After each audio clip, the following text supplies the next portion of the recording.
Bismillahirrahmanirrahim. Assalamualaikum warahmatullahi wabarakatuh. Perkenalkan, saya Sarul Hadiana dengan NIM 2406751. Di sini saya akan mempresentasikan hasil dari pengembangan alat yang sudah saya buat. Pengembangan alat di sini saya membuat kit untuk mengukur taraf intensitas. Oke, pengembangan alat ini saya lakukan dengan beberapa faktor atau latar belakang sebelumnya. Nah, sebelumnya itu sebenarnya udah ada untuk mengukur taraf intensitas itu di LFD. Nah, tapi yang di LFD itu masih menggunakan buzzer sebagai sumber bunyinya. Nah, di sini saya menggunakan speaker yang nanti dihubungkan ke laptop ataupun smartphone yang menggunakan tone generator. Di sana kita bisa mengatur volume dan juga frekuensinya. Nah, menggunakan speaker ini juga hasil suaranya itu akan lebih stabil dibandingkan dengan buzzer, karena buzzer tuh suaranya suka tidak stabil, kadang dia tiba-tiba naik, kadang dia tiba-tiba turun gitu. Kemudian pengembangan yang lainnya adalah mengapa saya mengambil kit taraf intensitas ini, berhubung di kit gelombang pengukuran taraf intensitas itu belum ada, makanya saya mengambil alat atau pengembangan kit taraf intensitas bunyi. Nah, melalui kit taraf intensitas ini peserta didik juga dapat menganalisis faktor-faktor apa saja sih yang dapat mempengaruhi dari taraf intensitas secara langsung. Nah, tujuan dari praktikum ini adalah peserta didik mampu untuk menganalisis faktor-faktor dari taraf intensitas, ada dari mungkin nanti bisa dari volumenya, jaraknya, dan sebagainya. Nah, kit ini juga mudah untuk dibawa, kita bisa membawanya secara ringan. Oke, mungkin buat selanjutnya kita coba untuk buka kitnya terlebih dahulu. Nah, boleh untuk ke depan. Di kit ini sudah lengkap dari mulai tracknya, kemudian dari mulai speakernya tadi yang sudah disebutin sebagai sumber dari bunyinya, kemudian ada skat-skat sebagai tambahan untuk variabelnya. Di sini juga ada untuk penyangga T, di mana penyangga T ini tuh akan digunakan sebagai penyangga dari handphonenya nanti.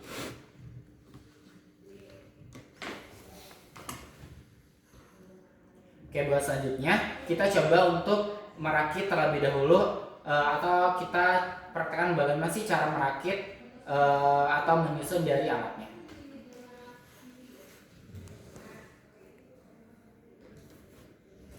Yang pertama, kita keluarkan terlebih dahulu seluruh komponennya.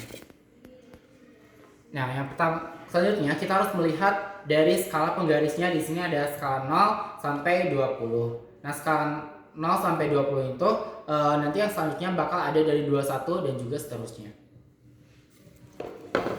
Pertama kita keluarkan. Nah, ini untuk sebagai nanti untuk meletakkan speakernya. Ini nolnya di sini dan ini adalah sebelum 0. Kemudian kita gabungkan.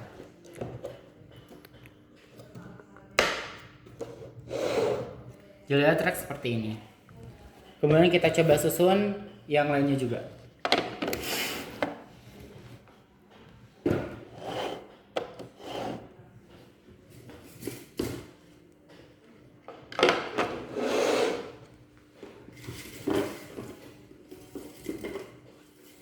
Nah, setelah menyusunnya, coba kita periksa kembali susunan dari skala penggarisnya. Setelah selesai,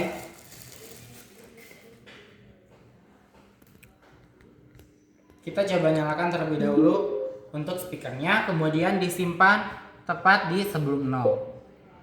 Untuk T-nya di sini sebagai penyangga untuk handphonenya, kita simpan di tengah juga, di dalam tracknya.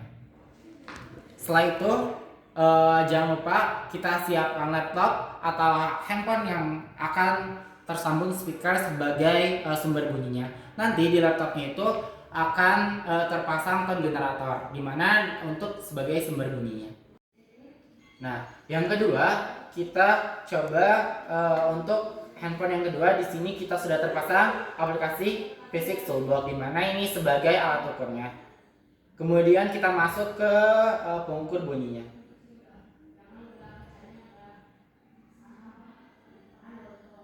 Setelah selesai, kita simpan di bagian penyangga T-nya, sejajar dengan speakernya. Untuk selanjutnya, kita tinggal sambungkan antara generator ini atau laptop ini ke speakernya. Begini untuk tampilan online. Kemudian kita bisa klik di sini, kita bisa atur untuk frekuensinya. Kemudian di sini juga bisa kita atur volumenya yang nantinya bakal menjadi variabel bebas. Jika sudah, kita klik play, maka suara akan terbaca di sini. Tapi kalau misalkan kita pause, bisa kita lihat intensitas bunyinya dapat menurun. Nah, buat variabel yang saya gunakan di sini ada 4. Yang pertama yaitu adalah variabel bebasnya saya gunakan 4, yaitu yang pertama ada jarak, kita bisa atur jaraknya. Kemudian yang kedua, kita bisa atur juga tingkat bunyinya atau dari volumenya berapa persen di sini.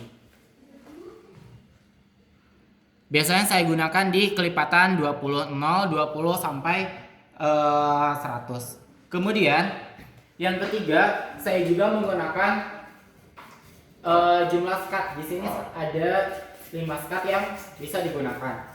Kemudian yang selanjutnya, saya juga yang keempat untuk variabel bebasnya yaitu adalah jenis skatnya. Di sini yang pertama ada styrofoam, ada kardus, dan juga ada triplek. Oke, buat yang selanjutnya kita ada bagaimana sih cara membuat alat ini. Pertama, saya menyiapkan terlebih dahulu akrilik dan juga penggaris 100 cm. Kemudian saya potong-potong setiap akriliknya itu 20 cm, 20 cm, 20 cm, 20 cm, 20 cm. Kemudian untuk penggarisnya juga sama, saya potong 20, 20, 20, 20. Setelah itu saya tempelkan penggaris ini ke akrilik yang sebagai tracknya nanti. Kemudian saya juga kepikiran bahwa nolnya itu harus bahwa sumber bunyinya itu nolnya harus sebelum titik nol. Maka saya juga membuat lintasan khusus untuk speakernya. Nah, setelah itu bisa digabungkan dan dirangkai seperti ini. Bisa ditambahkan pinggirannya seperti ini agar tracknya itu benar-benar nyatu gitu, sebagai pembatas juga. Mungkin sebagai uji cobanya, pertama saya uji coba penyangganya terlebih dahulu, apakah cukup atau tidak untuk handphonenya. Kemudian juga saya menguji coba dari mulai skatnya, dari mulai jaraknya, tracknya, dan lain sebagainya. Terutama buat pengujian skatnya, karena skat itu harus disesuaikan dengan ukuran dari lintasan ini. Kemudian yang harus diperhatikan juga adalah ketika pemasangan penggaris ke akriliknya, karena dari track yang 1 sampai ke track yang 4 ini tuh harus benar-benar sama gitu. Kalau enggak nanti potongan setiap skatnya itu bakal berbeda-beda. Makanya yang harus diperhatikan adalah pengukuran atau pemotongannya itu harus sangat presisi. Oke, adapun mungkin kelebihan dan kekurangan dari alat yang saya buat. Kelebihannya mungkin adalah pembuatannya itu sangat mudah sekali ya. Bahkan kalau misalkan kita sebagai guru sekolah, ini dapat dibuat secara langsung. Kemudian untuk penggunaannya juga sangat mudah digunakan karena tinggal menggunakan speaker dan juga handphone. Kemudian kelebihannya adalah data bisa secara langsung kita dapatkan itu. Namun mungkin kekurangannya adalah di sini masih ada faktor kebisingan dari lingkungan, karena buat sensor ini tuh sangat amat sensitif gitu, karena kebisingan sedikit pun itu pasti akan terdeteksi. Mungkin buat pengembangan selanjutnya bisa dibuat untuk yang lebih terisolasi lagi. Terus selanjutnya, karena faktor tadi kebisingan, ada salah satu solusinya adalah kalau misalkan emang datanya nanti naik turun tapi memang cukup stabil, misalnya naik turunnya mungkin di sekitar 1 atau 0,5 dan plus minus 1 gitu. Nah, itu bisa diekspor datanya itu dari PC Toolbox itu ke Excel. Nah, nanti dari Excel itu bisa dirata-ratakan. Nah, maka setelah itu kalau misalnya udah selesai, bisa lanjut ke pengambilan data, kemudian pengolahan datanya.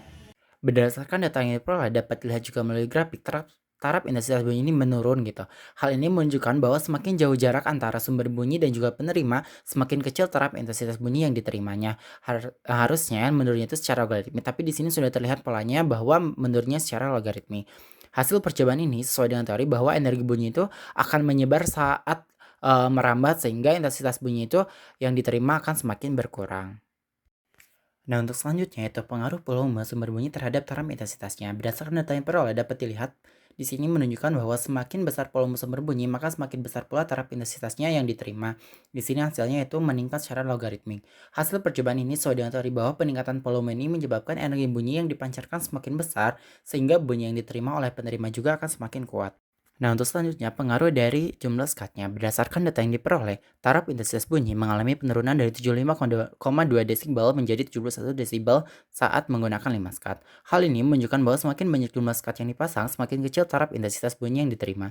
Penurunan tersebut terjadi karena sebagian energi bunyi diserap dan dihalangi oleh skat, sehingga bunyi yang mencapai penerima menjadi lebih lemah. Hasil ini menunjukkan bahwa jumlah penghalang mempengaruhi taraf intensitas bunyi yang diterima. Untuk selanjutnya, yaitu pengaruh jenis skat terhadap taraf intensitas bunyi. Berdasarkan data yang diperoleh, penggunaan jenis skat yang berbeda menghasilkan nilai taraf intensitas bunyi yang berbeda.